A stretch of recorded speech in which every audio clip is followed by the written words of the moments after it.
If you are going on a listing appointment and you are not asking the seller for all the details on their existing financing, you're doing it wrong. My name is Kyle Whissel with Whissel Realty Group, and I want to share a little tip with you today that can make the difference between you landing the listing and not landing the listing and losing it to somebody like me. Well, why would you lose to me? It's because I am asking the right questions. So anytime you go into a listing appointment, I want you to ask the seller about the existing financing that they have in place. Now, there's two paths we go down here. They either have financing or they don't have financing in place. So if they have financing in place, we want to ask a question. What type of loan do you have in place? If they have a USDA loan, an FHA loan, or a VA loan, that loan is assumable. If they have an adjustable rate mortgage, high likelihood that's assumable. And there's some other loan types out there that are also going to be assumable. So I need to figure out what type of financing does my seller have in place, and then I need to find out what is the rate and how much money is owed.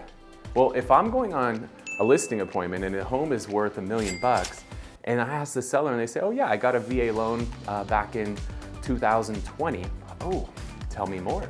How much do you owe on it? 800. Oh, okay, you owe 800,000 on that. Great, what's the rate out of curiosity? Oh, 3%. Really? Like that should be like gold mine, ooh, right? Now, if a buyer comes in, I can actually market that home and I can tell them, hey, if you can come in with $200,000 down, you can assume this seller's $800,000 mortgage, 4%. How cool is that? Because if you don't market it that way, now a buyer's gotta come in and pay 7.5%, 8%. Which home do you think a buyer is going to be more attracted to if there's two homes in the same neighborhood?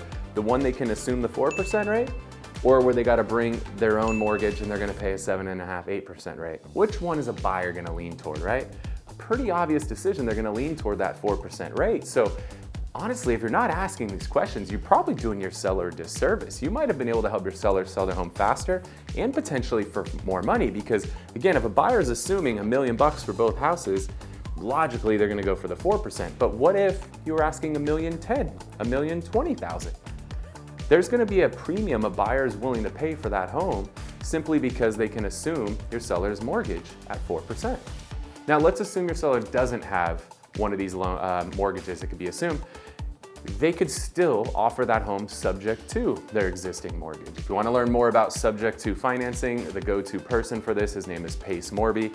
Just find him, he's on YouTube, he's on social, he'll teach you all about it.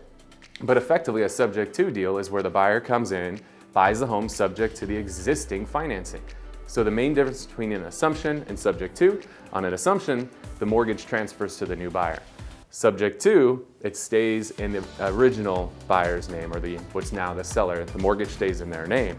So there's a little bit more risk in that, but if you can sell faster and for a premium, that could make sense too.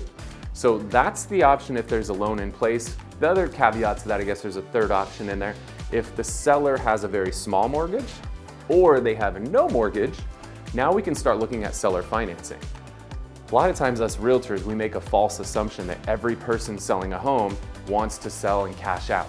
Maybe they don't want to cash out, especially if you have somebody who might be older. They're gonna cash out and they're gonna go put the money into like a CD or money market account where they're getting today, which are like amazing rates, 5%. But what if instead of taking the cash out, putting it in the bank and getting 5%, what if instead they became the bank, offered a loan to the buyer, and were able to get somewhere in the neighborhood of like 8, 9, 10%? They could get double the returns. Oh, and it'd be backed by real estate. How cool would that be? Oh, and because they're offering seller financing, they could potentially sell faster and also sell for a premium because they can now market this home not only to buyers that qualify for traditional financing, but maybe buyers who don't qualify for traditional financing. Who's that? Somebody who just got a new job 6 months ago, doesn't have enough paper trail for a traditional lender.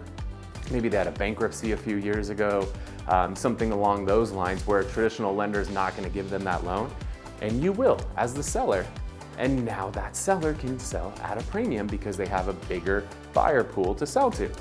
So if you guys aren't asking about the existing mortgage that's in place, I think you're doing your seller a disservice. And if you come up against me, I'm gonna smoke you.